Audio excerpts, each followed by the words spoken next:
శ్రీకృష్ణ. జై శ్రీకృష్ణ. జై శ్రీకృష్ణ.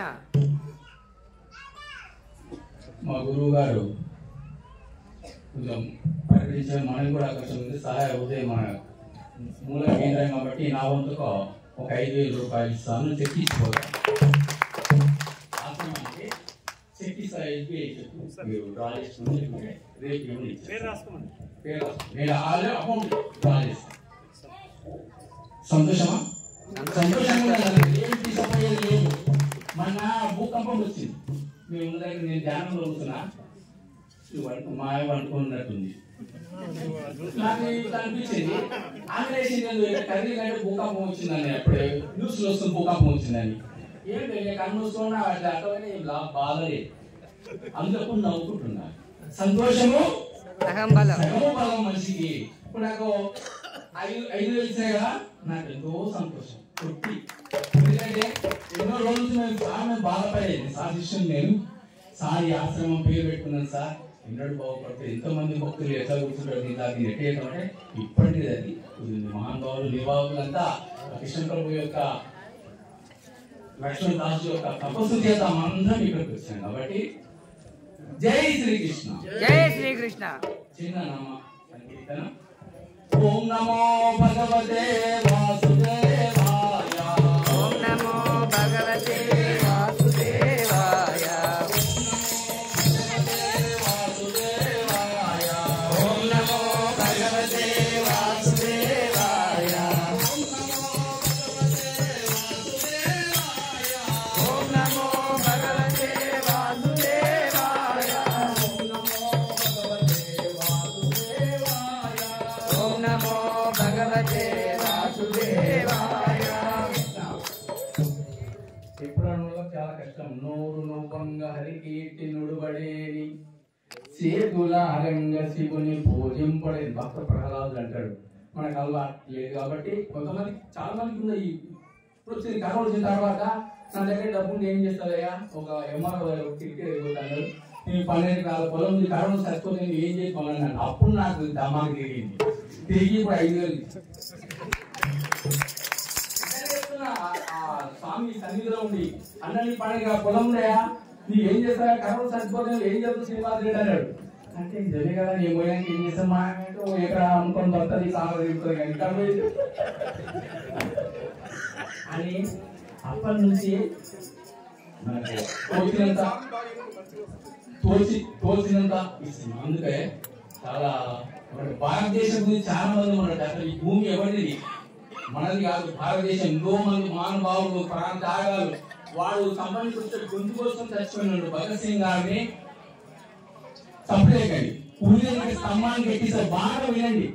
మరి భగత్ సింగ్ ఏం చెప్తాడు ఆయన దాన్ని కూడా వివరిస్తారు. ఊరి స్తంభానికి ఊరు పెట్టుకుంటారు. ఆయన నాయన నన్ను ఊరు పెట్టకుండిరా, పోలీసు వాళ్ళు అధికారులు అంటారు, ఒరే నన్ను ఊరు పెట్టకురా దుర్మార్గుడు కూడా అంటాడు. ఆయన నా కొడుకున్నాడు నన్ను తప్పున కొడతాడు. మన తండ్రి కొట్టాడు దుర్మార్గుడు అంటావా, చిన్నప్పుడు విడిచిన కొడుక అంటాడు. ఒక రైఫోల్ ఉన్నా అది సెక్యూరిటీ ఉన్న ఎస్పీ అంటాడయా, ఒరే దుర్మార్గుడు కూడా నన్ను ఉరి ఎక్కడా అంటాడు.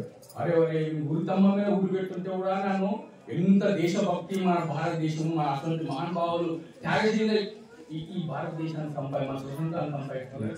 అని అంటాడు, ఒరే ఒరే నువ్వు నన్ను ఒరే అన్నావు, నేను ఒరే అంటున్నా భగత్ సింగ్ ఎందుకు రాని ఉరి చేస్తూ అంటాడు. అంటే ఉరి నన్ను కాచి సంపాడు. ఎందుకు నేను కాచి చంపినా సస్తావు కదా, ఉరి తీసిన వస్తావు ఎందుకు రా అని అంటే, ఒరే దుర్మార్గుడా ఈ ఉరి స్తంభానికి నన్ను ఉరి ఇస్తే 1/2 గంట సేపు నా మాతృభూమికి దూరమై చచ్చిపోతారా, నా ప్రాణం పోతారా, నన్ను కాచి చంపురా దుర్మార్గుడా, కాచి చంపితే నా భారత భూమి పడి వందే మాత్రం జై భారత్ మాతాకి జై అంటారు. భారత్ మాతాకి చచ్చిపోతారా, ఇది గుర్తుంచుకోవాలి. అది మన భారతదేశంలో ఉన్నటువంటి గొప్పదాన్ని. ఇప్పుడు ఎవరైనా ఏ ఊరు కన్నా ఉంది 9 రేఖల వరకు మనకు ఈ ఊరిలో ఏమవుతుంది, 9 రేఖలు ఎవరైనా ఏ ఊరని పక్కన ఎవరని మనకు కొలికించుకోవాలి. వేదాలంటే మాకు కట్టు వేదాలంటే మాకు కొలికించుకోవాలి. అట్లా సీతమ్మ నగలు వేసుకుంటూ పోతారు. మనం అందరం విన్నాం. సీతమ్మ నగలు ఎవరు వేసుకుంటూ పోతారు, సీతమ్మ వేసుకుంటూ పోతారు. ఆమె అపహరించి పోతుంటాడు రామనాథుడు. రాముడా రామనాథుడు తీసుకొని పోతుంటే నగలు వేస్తే ఆమె కాళ్ళ పట్టాలు లక్ష్మణుడికి దొరుకుతాయి, ఎవరికో దొరుకుతాయి. అన్ని ఆభరణాలు తీసి లక్ష్యం చూపిస్తాడు. కంఠానికి ఉన్నటువంటి పెద్ద పెద్ద ఆభరణాలు తీసి లక్ష్యం చూసి కావు మా అమ్మ అంటాడంట. ఎందుకు? నేనైతే 4000 జోలు చేసుకుంటాను అట్లా రేపు కావంటాడంట. లాస్ట్కు ఈ కాళ్ళ పట్టాలు చూసా ఇవి మా సీతమ్మ తల్లివి. మరి ఈ కాళ్ళ పట్టాలు దగ్గర ఇవి ఏమంటారు పట్టకులు దగ్గర గుర్తుపట్టినవి అంటే ప్రతిదినమేను తొలుతొలుత పాదములంటి నమస్కరించి. నేను ఫస్ట్ ఉదయం లేవగానే మా అమ్మ కంటే ముందు పాదాలు నమస్కారం చేస్తోంది.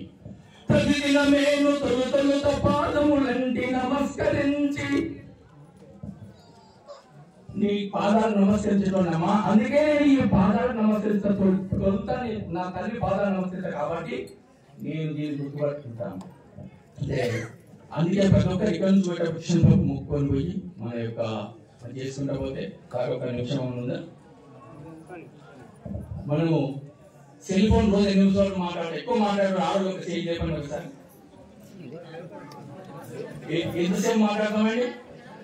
దానికి 3 నెలలకు పెంచుడు 900 ఏమైంది. మరి మనం పుట్టినప్పటి నుంచి మాట్లాడుతున్నాం. భగవంతుని మేము ఇస్తుంటున్నాం. మనం చెప్పండి మేము ఇస్తున్నాం. ఇదే దేవిష్ణ ఓం నమో భగవతే వాసుదేవాయ. ఇది ఒకటి ఒక్క నిమిషం పని చేస్తాం. ఇంటికి అల్లుడు వస్తారు. అల్లుడు ఆయన కార్యక్రమం కలుపుదని చెప్తున్నాం అంటే 9:00 వస్తాడు. గీతా జయంతి అయిపోయింది. ఇవాళ ఏ వారం? గురువారం అయిపోయింది. 2 రోజులు ఉంటాడు. ఏంటో మటన్ చిన్న మామిడికాయ తప్పు వచ్చేది. అసలు ఏం తప్పు పెట్టాలని ఇద్దరు భార్య భర్త ఆలోచన చేస్తే ఏం చేద్దామయ్యా అల్లుడు పోతలేడు అని ఆలోచన చేసి పూజ చేసినాక అల్లుడు పోతలేడు ఇద్దరు ఉపాయం ఉన్నాయని ఏమంటాడు. ఏం లేదా మీ అల్లుడు ఏడు పనులు ఒప్పుతాడంటే మనం బాత్రూమ్ కాడ ఒప్పుతాడని అంటే ఆడ పొద్దుకొని రాయి అల్లుడా అని ఎప్పుడు పోతావు అని రాయి అని మామ రాసింది. అల్లుడు మామ నాకు పొగబెట్టి పోయి కానీ ఎప్పుడు పోతావు అంటే వాడే రాదు. ఆయన పోతాను దోచుకుంటారు కదా. మనే కాడికి ఉన్నప్పుడు మా మామకి రాసిన నీవే లేదా 3 రాత్రులు ఉండిపోతామా వాడిని నువ్వు రాయని వాడిపోయి చెప్తాడు. సరే గురువారం రాత్రి శుక్రవారం శనివారం 3 రాత్రులు అయిపోయినాయి. పోడు 4వ రాత్రి మామకు అనుమానం వచ్చి 3 రాత్రులు అయిపోయినాయి. అల్లుడా అని ఎప్పుడు పోతావు అయ్యా అని రాస్తా. అంటే 3 రాత్రులు అంటే అది కాదు మామ, వచ్చేది సంక్రాంతి, శివరాత్రి, నవరాత్రులు అంటే సంవత్సరం మొత్తం నేనే ఉంటాను.